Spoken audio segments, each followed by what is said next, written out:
Bagal services सुरक्षितेची खरी साथ। आरोग्य विमा, वाहन विमा, टर्म इन्शुरन्स, जीवन विमा, म्युच्युअल फंड, गुंतवणूक, सर्व कंपन्यांची विमा व क्लेम सुविधा। आमचा पत्ता shop number 26, metro complex, Kuldan road, Karjat. संपर्क क्रमांक 9011400903। एक वेळ अवश्य भेट द्या। बागल सर्व्हिसेस, तुमच्या आर्थिक सुरक्षितेचा विश्वासू साथीदार।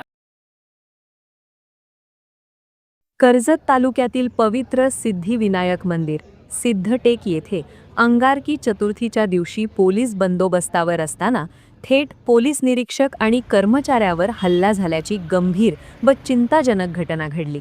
या प्रकारामुळे भाविकांमध्ये एकच खळबळ उडाली असून कायदा सुव्यवस्थेचा प्रश्न ऐरणीवर आला आहे। अंगारकी चतुर्थीच्या निमित्ताने सिद्धटेक येथे हजारो भाविकांची गर्दी झाली होती। या पार्श्वभूमीवर कर्जत पोलीस ठाण्याच्या वतीने कडेकोट पोलीस बंदोबस्त तैनात करण्यात आला होता।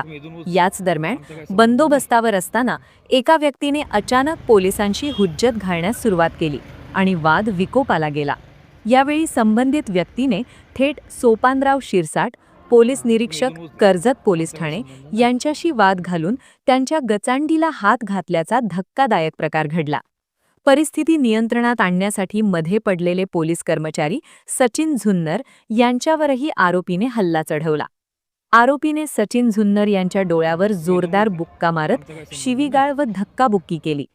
हल्ला करणाऱ्या आरोपीचे नाव अनिल पांडुरंग पवार असून तो मूळचा मोहोळ तालुक्यातील रहिवासी आहे।